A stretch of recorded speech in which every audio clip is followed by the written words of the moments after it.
तो कहानी स्टार्ट होती है जिंगी सेक्ट से और हमें बताया जाता है कि दुनिया के टॉप बड़े सेक्टों में से एक आता है और यहाँ पर फिलहाल के लिए डिसाइपल को एक्सेप्ट करने की सेरेमनी चल रही है, जहाँ पर बहुत सारे डिसाइपल सेलेक्ट होने के लिए आपस में कंपटीशन कर रहे थे। हमें बताया जाता है कि यहाँ पर 10,000 से भी ज्यादा कैंडिडेट्स है जो कि जीतने के लिए अपना सब कुछ दिए जा रहे हैं। अगर कोई डिसाइपल 5 गेम को जीत गया ना तो वो आउटर डिसाइपल कहलाएगा, लेकिन अगर किसी ने लगातार 10 गेम को जीत गया तो समझो इनर डिसाइपल का पोस्ट पक्का। फिर हमें एक कंपटीटर को दिखाया जाता है जिसको लिटरली कुछ ज्यादा ही जोर से लगती है और उस अटैक से वो डायरेक्ट जाकर जमीन में गिरता है। और ये अटैक एक लड़की ने किया था जिसका नाम लिन तियान होता है, जो कि एक एम्प्रेस का पुनर्जन्म थी। वो सोचती है साला कमीना कहीं का मुझसे फाइट करेगा, इतनी हिम्मत। वैसे किसने सोचा था कि मेरे जैसा एक महान एम्प्रेस इस तरह के छोटे सेट को ज्वाइन होने के लिए भला ये सब करेगी। पर क्या करे, इमोर्टैलिटी का रास्ता फिर से पाने के लिए थोड़ा सा तो सहना ही पड़ेगा। खैर छोड़ो, वैसे मुझे अपना गोल को नहीं भूलना चाहिए। मैं इस सेक्ट में लगभग 10 सालों तक इमोर्टल बनने की ट्रेनिंग करूंगी। उसके बाद जिसने मुझे धोखा दिया था ना उसको नहीं छोड़ूंगी। तभी उस लड़की की पावर को देखकर ग्रेट एल्डर बोलता है, नाइस, सच में ये लड़की तो कुछ ज्यादा ही टैलेंटेड निकली। किसने सोचा था कि इतनी कम उम्र में वो क्यूआई रिफाइनिंग के छठे लेवल तक पहुंच जाएगी। अद्भुत, सच में अद्भुत है ये लड़की। तभी हेमिली सोड पीक का एक्टिव मास्टर भी बोलता है, अबे बुड्ढे इतना लंबा सब क्यों बोल रहा है, कहीं शौक की वजह से तू 10 हब बोल जाओ। वैसे भी वो लड़की सीधा मेरे ही पीक में आ गई और तुझे मिलेगा बाबा जी का ठुल्लू।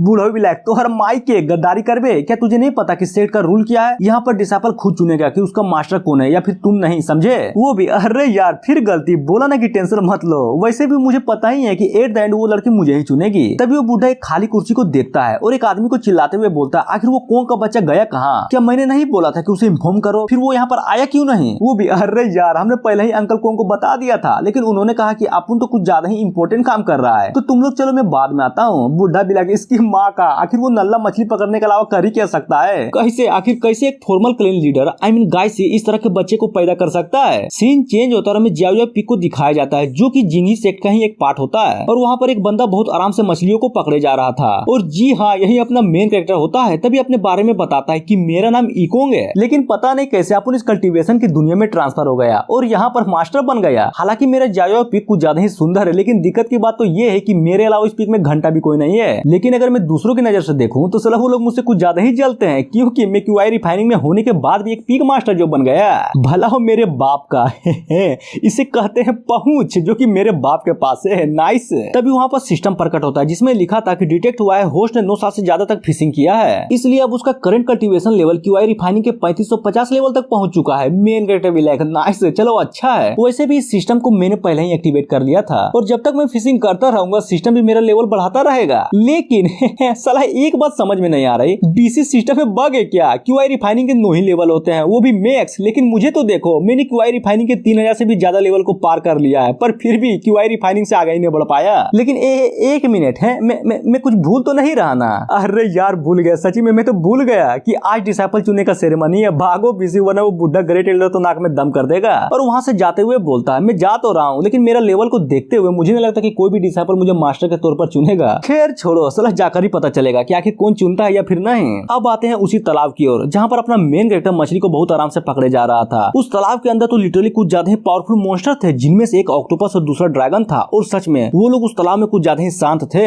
सीन चेंज होता है, अब आते हैं हम लोग डिसाइपल के कंपटीशन में, जो कि अपने फाइनल मोमेंट पर पहुंच चुकी थी और फाइनल में पहुंचने वाला एम्प्रेस और एक लड़का था। लड़का बोलता है, अरे मैडम सच में मैंने तुम्हारा मैच देखा, कुछ ज्यादा ही सुपर्ब था। नाइस। वो भी हाँ तो ठीक है ना, कहीं तुम हार तो नहीं मानने वाले? अरे नहीं यार, हार मानने का तो कोई सवाल ही नहीं उठता। और ऊपर से जब मेरा 7th अंकल इस सेट का एल्डर हो तब तो बिल्कुल भी नहीं। क्या सोचेंगे लोग कि अरे देखो जरा, वो लड़का इसी का भतीजा था ना जिसने लड़ने से पहले ही हार मान लिया। लड़की भी लाइक, हाँ तो फिर तुम चाहते क्या हो? कुछ नहीं बल्कि मैं तो ये बताना चाहता हूँ कि हम दोनों का पोजीशन बिल्कुल डिफरेंट है यहाँ पर, और ऊपर से मैं ऑलरेडी क्यूआई रिफाइनिंग के 7th लेवल तक जा चुका हूँ। तो इसलिए अगर तुम हार गई ना तो बस रोना मत, समझी, कमीनी कहीं की। और ये सुनकर लड़की की सटक जाती है और तभी हमला कर देती है कि क्या तुमने मुझे गाली दिया तो फिर ये ले। और सच में उस लड़के को कुछ ज्यादा ही पड़ती है और वो लड़का डायरेक्ट जमीन पर उड़कर गिरता है। तभी वहाँ पर अनाउंस भी कर दिया जाता है कि इस साल का विनर आई मीन इस डिसाइपल सेरेमनी का विनर ये लड़की है जिसका नाम लिन तियान है। और उसको जीता देख सारे लोगों की तो होंशी उठ जाती है। एक बोलता है, नो वे, मुझे तो सच्ची में विश्वास नहीं हो रहा, ये इस लड़की तो बहुत आसानी से जीत गई, वो भी सिर्फ एक अटैक में। दूसरा भी लगी, यार सच में क्या माल है, तुमने देखा नहीं कि वो किस तरह से लड़ रही थी, आई लव यू मेरी जान। तभी तीसरा, साला माल छोड़ो, ये तो मॉन्स्टर है मॉन्स्टर। बुढ़ा भी लग, तेरी माँ का, शांत हो जाओ। और लड़की से बोलता है, देखो जैसा कि तुम जीत गई हो ना तो तुम्हारे पास सिर्फ 3 ही रास्ते हैं जो कि तुम्हारे कल्टीवेशन को नेक्स्ट लेवल तक ले जा सकते हैं, समझ गई ना? हमारे जिंगी सेक्ट में 5 पिक्स है, तुम किसी को भी चुन सकती हो, लेकिन एक बातों का ध्यान रखना, चुने जाने पर तुम किसी को भी कभी भी बदल नहीं सकती। तभी पीछे से हेवेनली स्वॉर्ड पीक का लीडर आता है कि अबे बुड्ढे, फिर बोल रहा हूँ, ऐसे चिल्लाकर सबको शांत मत करवाया करो, वरना पिछवाड़े से कहीं प्राण ना फेंक दे, क्योंकि तुम बूढ़े जो हो गए हो। और ये बोलकर तभी अपने स्वॉर्ड को निकालता है। फिर क्या फुल एटीट्यूड में कुछ तो करता है, जिसे देखकर लड़कियां भी दीवानी हो जाती है कि अरे यार ये स्वॉर्ड पीक का मास्टर तो लिटरली कुछ ज्यादा ही हैंडसम लग रहा है। दूसरी भी लाइक यार सच में मैं तो इसकी बीवी बनना चाहती हूँ, डार्लिंग इधर और मेरी मार लो। तभी पीछे से लड़का भी इन लोगों की हरकतों को देखकर सोचता है कि बाप रे, साला चवन्नी की औकात नहीं है और चली रुपया फंसाने। तभी उस बुढ़ऊ के द्वारा हमें बताया जाता है कि सारे पीक्स ने लगभग 300 से भी ज्यादा डिसाइपल को बनाया है। अगर टॉप की बात करें तो सबसे ऊपर हेवेनली स्वॉर्ड पीक आता है, जिसने 1200 से भी ज्यादा डिसाइपल को बनाया है। लेकिन दूसरी तरफ जाजो पीक ने घंटा भी एक भी डिसाइपल नहीं बनाया। तभी पीछे से आवाज आती है कि किसने कहा कि मेरे पास कोई भी डिसाइपल नहीं है। मेरा जाजो पीक एक डिसाइपल को एक्सेप्ट करता है, जिसे सुनकर सारे लोग चौंक जाते हैं कि क्या आखिर ये किसने बोला। तभी स्वॉर्ड पीक का लीडर बोलता है, अरे ये तुम हो, नाइस, तुमने क्या कहा कि तुमने एक डिसाइपल को एक्सेप्ट कर लिया है। कौन है वो फूटी किस्मत, जरा मैं भी तो देखूं कि आखिर साला ऐसी क्या मजबूरी थी जिसने तुम्हें अपना मास्टर चुन लिया। तियान भी बोलती है, आखिर ये यहाँ पर क्यों आया, जिसे सुनकर स्वॉर्ड पीक का लीडर तो पूरी तरह से हिल जाता है कि क्या ये इसको जानती है क्या। लड़की भी मनी मन सोचती है कि इस पूरे सेक्ट में किसी की औकात नहीं है जो एक एम्प्रेस की मास्टर बन सके। मैं तो बस ये चाहती हूँ, जहाँ तक मैंने सुन रखा है कि जाजो पीक में सिर्फ एक ही बंदा है जो कि ये है, क्या मैं इसे चुन लूं अपनी स्पिरिचुअल प्रैक्टिस के लिए या फिर इस पीक को छोड़ दूं। स्वॉर्ड लीडर बोलता है, अरे मैडम तुम्हें उस पीक में जाने की कोई भी जरूरत नहीं है, क्योंकि जब उसका लीडर ही क्यूआई रिफाइनिंग में हो तो भला वो तुम्हें क्या ही सिखा देगा। देखो तुम्हारे पास सबसे अच्छा ऑप्शन तो यही है कि तुम मेरा हेवेनली स्वॉर्ड पीक को ज्वाइन कर लो और मेरा डिसाइपल बन जाओ। मैं पर्सनली तुम्हें ट्रेन करूंगा स्वॉर्ड आर्ट स्किल्स में, तो बोलो मंजूर है। जिसे सुनकर मेन गेट भी लाइक, अरे यार ये तो गलत बात है ना, तुम तो मेरी डिसाइपल को चुराने की कोशिश कर रहे हो। क्या तुम्हें डर नहीं लगता है कि ये सेक्ट के रूल के खिलाफ है। अब जाकर हमें अपने मेन गेट को अच्छे से दिखाया जाता है, जो कि लिटरली कुछ ज्यादा ही बेडेस लग रहा था। तभी स्वॉर्ड लीडर बुढ़ऊ से बोलता है, साले बुढ़े तेरी माँ का,